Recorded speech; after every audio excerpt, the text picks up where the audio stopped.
Movie के start में हमें एक फार्म हाउस को दिखाया जाता है जहाँ पर रात का वक्त था और एक चमकती हुई रोशनी उस फार्म हाउस में दिखाई देती है।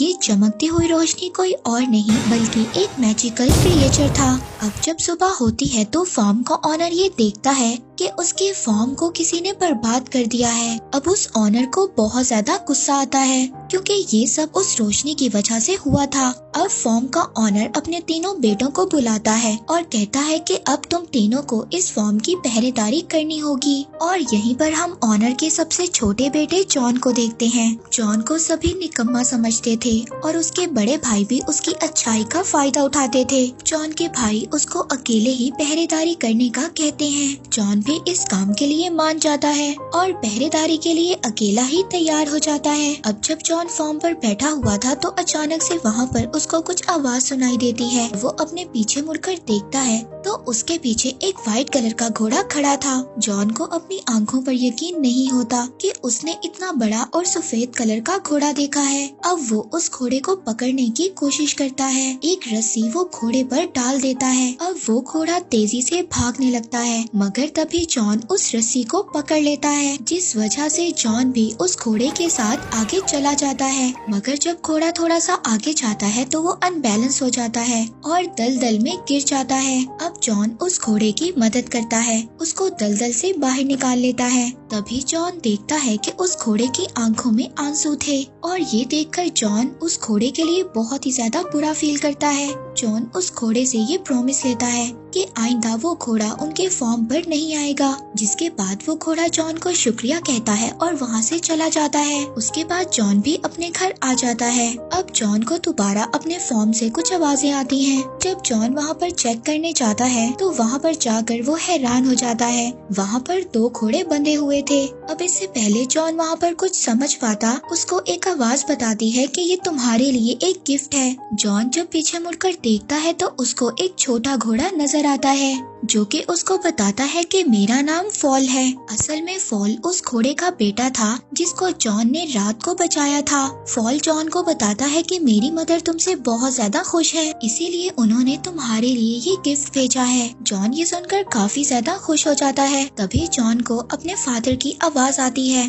अब जॉन जल्दी से बाहर आता है और अपने फादर को बाहर रखने की ही कोशिश करता है ताकि वो अंदर न चले जाएं। अब जॉन अपने फादर के जाने के बाद फॉल पर बैठ जाता है और फॉल बहुत ही तेजी से भागता है। उसकी स्पीड को देखकर जॉन बहुत ज्यादा हैरान हो जाता है। अब एक जगह पर पहुंचकर फॉल सीटी बजाता है। अब फॉल की सीटी को सुनकर स्टेबल में खड़े हुए 2 घोड़े भी उनके पास आ जाते हैं। जॉन ये सोचता है कि वो इन घोड़ों को मार्केट में ले जाकर बेच देगा। जॉन उन घोड़ों को मार्केट में लेकर जाता है तो उन शानदार घोड़ों को लोग देखकर हैरान हो जाते हैं। किसी ने भी ऐसे शानदार घोड़े कभी नहीं देखे थे। यहाँ पर काफी ज्यादा लोग जॉन से घोड़ों को खरीदने की बात भी करते हैं। अब फॉल भी जॉन को ये कहता है कि वो ये दोनों घोड़े उस बूढ़े आदमी को बेच दे, मगर जॉन ये दोनों घोड़े किंग को ही बेचना चाहता था। जब किंग वहाँ पर आता है तो उसको भी ये दोनों घोड़े बहुत ज्यादा पसंद आते हैं, मगर किंग का मिनिस्टर उससे कहता है कि उसको ये दोनों घोड़े चोरी के लग रहे हैं। किंग इसी बात का फायदा उठाकर बगैर पैसों के जॉन से वो दोनों घोड़े ले लेता है। जॉन किंग से जो पैसों की बात करता है तो किंग उसको बगैर जवाब दिए वहाँ से चला जाता है। फॉल यहाँ पर जॉन को डांटता है और कहता है कि मैंने तुम्हें कहा था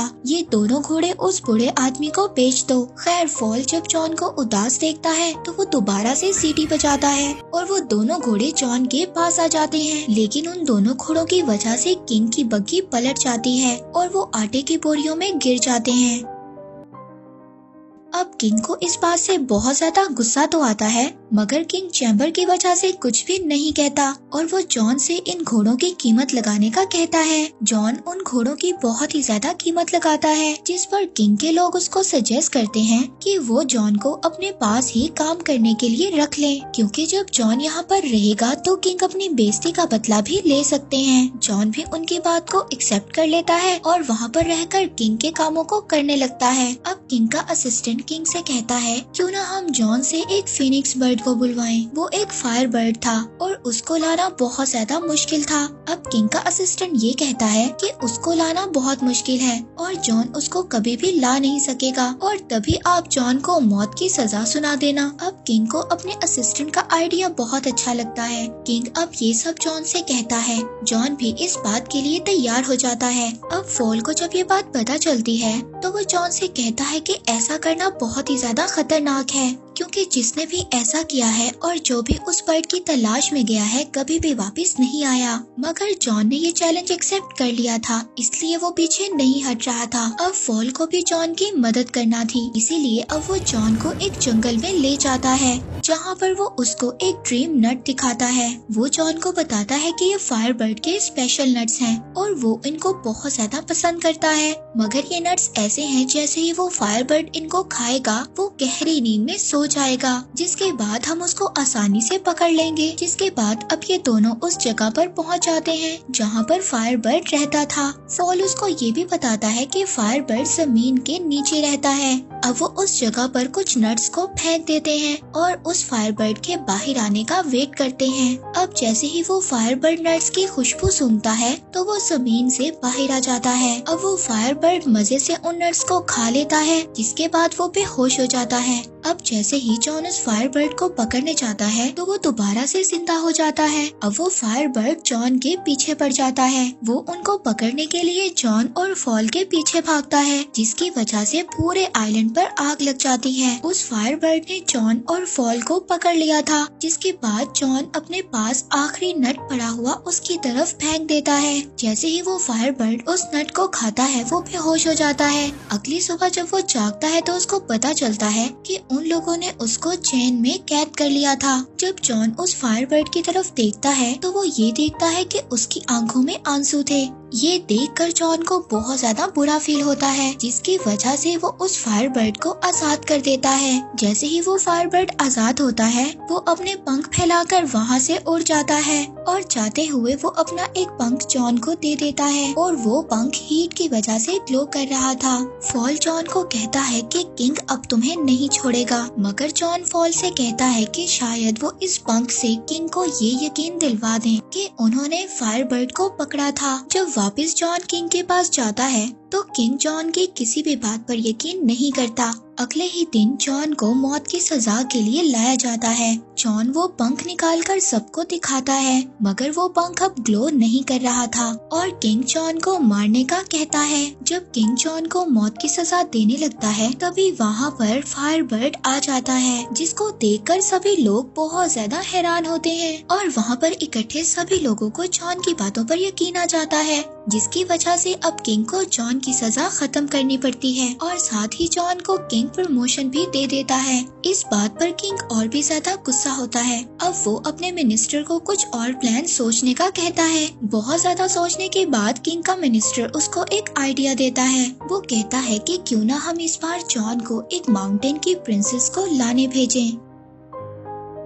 पहले तो जॉन इस बात पर कामयाब नहीं होगा और अगर वो ऐसा कर लेता है तो इसमें आपका ही फायदा है। आप उस प्रिंसेस से शादी कर लेना, दोनों ही तरफ में आपका फायदा है। किंग को ये आइडिया बहुत ही ज्यादा पसंद आता है और वो जॉन को इस मिशन पर भेज देता है। अब जॉन उस सार माउंटेन पर पहुंच जाता है जहां पर वो प्रिंसेस रहती थी। वो देखता है कि माउंटेन पर कैसल के अंदर जाने का रास्ता एक बहुत ही मोटी बर्फ से बना हुआ है, जिसको तोड़ना बहुत ही ज्यादा मुश्किल था। तभी अचानक से वहाँ पर फायर बर्ड का एक पंख उड़कर आता है और उस बर्फ की दीवार में लग जाता है, जिससे वो दीवार टूट जाती है, जिससे वहाँ पर एक पानी का सैलाब आ जाता है। फॉल उसमें बहकर नीचे गिर जाता है और एक स्नो बॉल की तरह माउंटेन से नीचे गिर जाता है। जॉन अब कैसल के अंदर जाता है। उसको वहाँ पर बहुत ज्यादा लड़कियाँ नजर आती हैं और वो सभी लड़कियाँ सो रही थी। अब उनमें से असल प्रिंसेस कौन सी थी ये जानना बहुत ही ज्यादा मुश्किल था, लेकिन उस फायर बर्ड का एक पंख खाकर एक लड़की के पास गिर जाता है, जिससे कि जॉन ये बात समझ आता है कि वही लड़की प्रिंसेस है। जॉन उस लड़की की खूबसूरती को देखकर हैरान हो जाता है और उसको बताता है कि उसके किंग उससे शादी करना चाहते हैं, मगर वो लड़की जॉन से कहती है कि अगर तुम्हारे किंग इतने ही ज्यादा बहादुर होते तो वो मुझे यहाँ पर खुद लेने आते।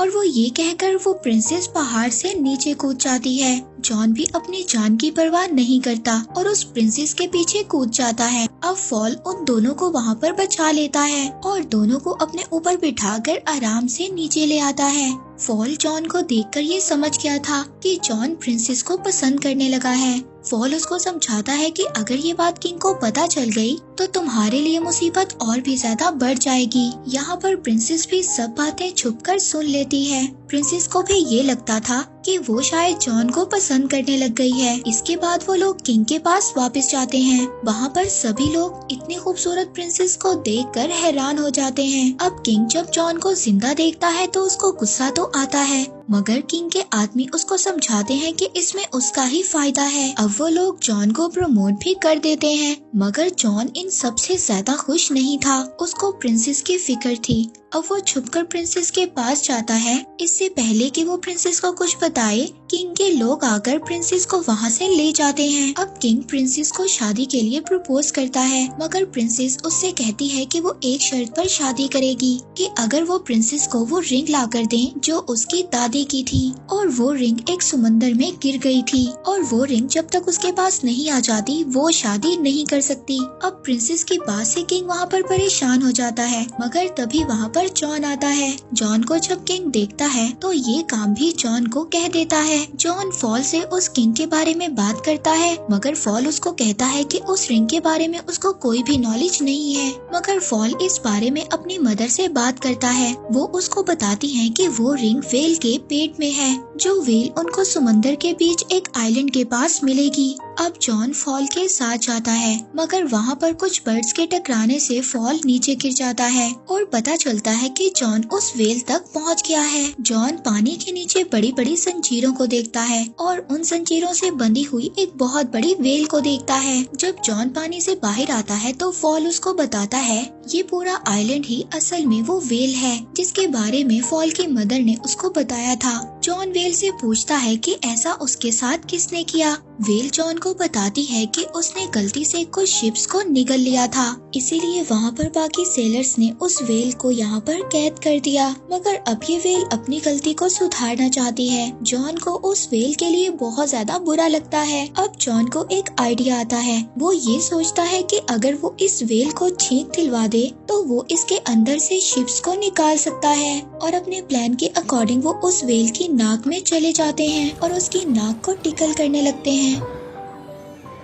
तभी उस वेल को एक बहुत बड़ी छींक आती है और वो सभी शिप्स उसके अंदर से बाहर आ जाती हैं। जिसके बाद ये वेल उस समंदर के अंदर दोबारा चली जाती है। उस वेल के जाने के बाद जॉन को वो रिंग याद आती है और जॉन उदास हो जाता है क्योंकि वेल अब जा चुकी थी। मगर तभी वहाँ पर एक क्रैब रिंग को लेकर आ जाता है और वो जॉन को बताता है कि ये वेल ने उसके लिए भेजी है, क्योंकि वो वेल दिल की बातों को जान लेता है। इसके बाद वो रिंग को लेकर प्रिंसेस के पास जाते हैं, जहाँ पर उनकी नजर उस फायर बर्ड पर भी जाती है जिसको किंग ने बिल्डिंग से बांध दिया था। जॉन प्रिंसेस को वो रिंग देता है, जिसे देखकर वो ये समझ जाती है कि जॉन उसके लिए कुछ भी कर सकता है। उधर दूसरी तरफ किंग का आदमी फॉल को दूरबीन से देख रहा था। उसको बोलता हुआ जब वो किंग का आदमी देखता है तो उसको ये लगता है कि फॉल एक डेविल है। वो सभी लोग वहाँ पर फॉल को पकड़ने जाते हैं और इसी दौरान किंग भी उठ जाता है। वो जब फॉल को प्रिंसेस की विंडो पर देखता है तो वो फॉल को शूट कर देता है और जॉन चाहकर भी फॉल को बचा नहीं पाता। इसके बाद किंग ये ऐलान करता है कि जॉन को प्रिंसेस के किडनैप करने के जुर्म में नौकरी से निकाला जाता है